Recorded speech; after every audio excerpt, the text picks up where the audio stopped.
Welcome to the Slop Temple. We pray this video helps. In this video, I will explain how to reset your Volvo V40 maintenance light. First, ensure your vehicle's ignition is in position 1, but do not start the engine. Next, locate and firmly press the trip odometer reset button. Keep this button held down as you proceed to turn the ignition key to position 2. This precise sequence is crucial for initiating the reset process correctly and efficiently. As you continue to hold the trip odometer button, observe the service indicator light on your dashboard. After approximately 10 seconds, this light will start to flash rapidly.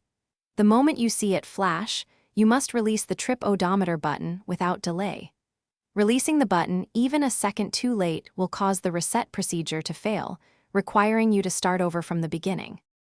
Upon successfully releasing the button at the correct moment, your Volvo V40 will provide an audible beep, signaling that the maintenance light reset is complete. You should also notice that the service light on your instrument panel is now completely off. To fully verify the reset, turn your ignition off, wait a few seconds, and then restart your engine. The light should remain off. If, after following these steps, your maintenance light remains illuminated, do not worry.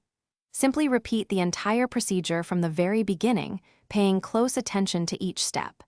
Double-check that your ignition is in the exact correct positions at the specified times.